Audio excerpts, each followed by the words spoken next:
This might be one of the most explosive Senate showdowns you'll see all year, because what's being exposed here isn't just tension, it's a serious question. Is the FBI being reshaped by political loyalty instead of the Constitution? Thank you, Mr. Chairman. Mr. Patel, I want to start off where we left off last time. I asked you whether you had any knowledge or discussions about removing FBI officials and installing political personnel before you were confirmed to that position. And I wonder, did you then understand or have conversations with the White House about the intentions to do so? Before I was confirmed? Yes, sir. Did I have discussions with the White House to remove FBI personnel? Yes. No. So you're saying that you had no discussions with the White House before you were in the position about the removal of any personnel from the agency? As I was preparing for my confirmation hearing, I had numerous discussions involving the type of people that would be employed, and that those that were failing to meet the mark at the FBI would no longer be employed if I were confirmed. And I'm assuming that mark had to do with loyalty to the Trump administration. No, you're wrong. Okay. I'd like to revisit another subject from that hearing. Did you testify, excuse me, you did testify before the grand jury that President Trump had declassified the documents at issue in the Mar-a-Lago classified documents case. Is that correct?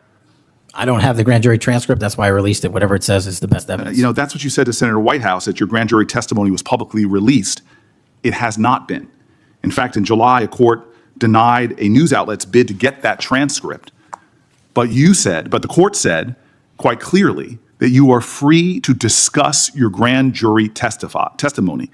So I ask you again, did you testify before the grand jury that President Trump declassified the documents at issue in the Mar-a-Lago classified document case? And that is why I took your invitation to work with the department and the court to have that transcript released. And the transcript is the best evidence of what I said then. So you're saying right now this committee can have access to what you said before the grand jury? To whatever was released. Under my understanding, Senator, that the Department of Justice... You and I both understand the law. Let me finish. I understand under Rule 6 of the Federal Rules of Procedure, a grand jury witness, in this case you, is not barred from sharing their grand jury testimony. This is an oversight hearing. This is germane to your integrity and credibility. You know right now whether or not you testified that President Trump declassified the documents at issue in the Mar-a-Lago classified documents case. Why are you refusing to answer that simple yes or no question right now? Because the premise of your question is inaccurate, and there is no premise to my question, but trying to get to an order of what is truth or not. How do you How do you know what was asked in the grand jury if you weren't there? Mr. Patel, this is a mockery you're making of this hearing and simple questions. It's a simple question. If you have Mr. a transcript, Patel, during you can your read nomination, the question, but you don't have it. You promised that, quote, all FBI employees will be protected against political retribution. When I asked you, are you aware of any plans or discussions to punish in any way, including termination, FBI agents or personnel associated with the Trump administration, you explicitly said under oath that you were not aware of any plans to punish FBI agents associated with criminal investigations of Donald Trump. I don't believe you were truthful. Firing FBI employees based solely on the cases that they are investigating, their case assignments, is illegal, and you know that. A new lawsuit that's been discussed numerous times, filed by 3 FBI officials, alleges that you carried out Donald Trump's campaign of retribution, in quotes, against FBI employees for, quote, failure to demonstrate sufficient political loyalty. One of those plaintiffs has been discussed today, Brian Driscoll. Now, we know 20 years of distinguished service to the FBI before you terminated him. Special agent in charge of FBI's Newark field office, where he operated with distinction. Medal of Valor winner, Shield of Bravery awards. He's a patriot.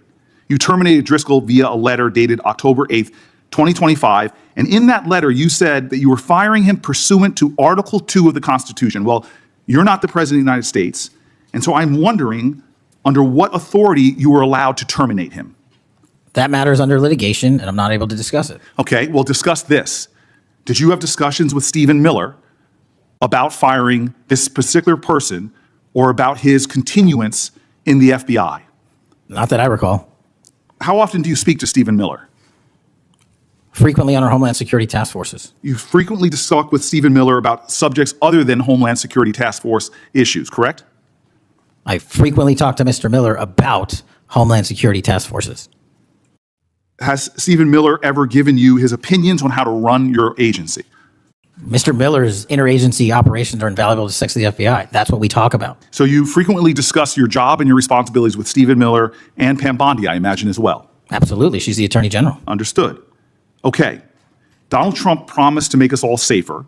You have pushed out senior FBI agents with decades of knowledge and experience. In fact, this is the first time in FBI history that neither the director nor the deputy director have any experience with the FBI. You've shifted the agency's priorities primarily to pursuing Donald Trump's immigration enforcement agenda. According to ICE data, the Cato Institute, which is a conservative think tank, found that 20% of all agents have been diverted from their work to assist ICE immigration enforcement. 20%. Part of this operation is the work of masked law enforcement who jump out of cars, snatch people off streets at churches, schools, and their jobs and hospitals. Have there been any FBI agents who investigate crimes against children that have been assigned to immigration enforcement, yes or no? The premise of what you say is entirely false. Have there been any FBI agents who investigate foreign domestic terrorism? You don't get to say America is not safer under this leadership. I am not saying America that. is safer because of the work of the FBI. You're making a presumption of premise. 4,700 children. Sir, we have seized 6,000 weapons and 23,000 violent felons have been arrested. That FBI agents who investigate human trafficking have been reassigned to immigration enforcement. You are not denying that FBI agents who are on the task force that fight against Russian oligarchs have not been reassigned. Public Corrections Squad reassigned. People who defend children reassigned. You're not denying that. I've seen you time and time again attack my colleagues' premises of questions as a way to not answer the question. So let me end with this. I believe you have made our country weaker and less safe. I believe that we are more vulnerable to a major event, and I pray to God it doesn't happen. You've gutted the Bureau of Institutional Knowledge and Expertise. You fired or pushed out seasoned FBI officials, many with more than 20 years of experience, and were working on cases that were critical. You've been purging thousands of serious law enforcement officials who spent their careers keeping us safe, only to lower hiring standards in order to find anyone to replace them. And shockingly, you admitted in this hearing to Senator Coons that it would take 14 years to fill the vacancies at your agency. Many are the result of your purge. 20% of FBI agents are doing low-level immigration enforcement instead of their mission-critical work. You've disbanded entire task forces that stop election interference, foreign influence, public corruption. And who benefits from this? Well, corrupt people benefit from it. Criminals benefit from it. Vladimir Putin benefits from it. And it really makes me wonder who you're looking out for. It makes me think we can't trust you as a nation. You swear to release the Epstein files, but now you're withholding the Epstein files. You claim that you have a suspect in a serious assassination. Whoops, then you don't have a suspect. You know nothing about plans to remove FBI agents, yet you're directly involved in those plans. In the words of an ex-FBI official, you are overseeing, and I quote, generational destruction of the nation's premier law enforcement agency. Mr. Patel, in just 8 months, you have assaulted the institutional integrity of the FBI. But I know FBI field agents. I've worked with them in Newark. No matter how truly bad you are, you can't undermine the legacy of agents who fight every day to keep us safe, but you can tarnish the integrity of the agency and undermine the agency's capacity. I believe you're failing as a leader, and that your failure does have serious implications for the safety and security of Americans and our families. We're more vulnerable to domestic and foreign attack because of your failures of leadership. I don't think you're fit to hand the Bureau, but here's the thing, Mr. Patel. I think you're not going to be around long. I think this might be your last oversight hearing. Because as much as you supplicate yourself to the will of Donald Trump and not the Constitution of the United States of America, Donald Trump has shown us in his first term and in this term, he is not loyal to people like you. He will cut you loose. This may be the last time I have a hearing with you because I don't think you're long for your job. But I'm going to tell you this, I pray for you.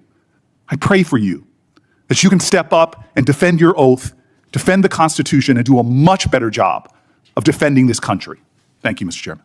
Do you want to say anything Yes, at this sir. point? That rant of false information does not bring this country together. If you want to work on bringing this country, it's my time, not yours. My God. If you want to talk about dividing this country, it is I my follow time. you on your social media posts that It is tears my this country time apart. to address There should be a your unifying- falsehoods. Oh, You are an you can try embarrassment all to the you division want in this country. to not Senator, take it is my responsibility time. for what You you had have your said. time. Sir, you're Your making a time is mockery of this over. committee. Sir, you don't tell me my time is over. You The know how people far of New we've Jersey come tell me since what you my told- time is. Senator- You can't lecture me. You can tell me Sir, my time's you have- over? You may be the charge of the I'm not FBI, going anywhere. but I am not afraid of you, sir. Mr. Chairman. Not afraid of you. Mr. Chairman, point of order. Senator Booker, I announced at the beginning of this meeting that this back and forth, talking over each other, doesn't work. And I said if that happened, I asked Patel not to respond, and I was going to give him some time after the senator's time was up to respond. And he has the privilege to do that uninterrupted. Mr. So Chairman, one point of Go order. ahead, Mr. I've Patel. watched him talk over us, and you've never once criticized him for us not even being able to get our questions out. Well, he has been rude and and- disrespectful to senator after senator. And when the senators were not giving him a chance to answer, I didn't stop the senator either. Go ahead, Senator. Thank you, Mr. Chairman. If the FBI, under my 7-month leadership, were failing this administration in this country, why do we have 23,000 violent felons arrested this year alone? A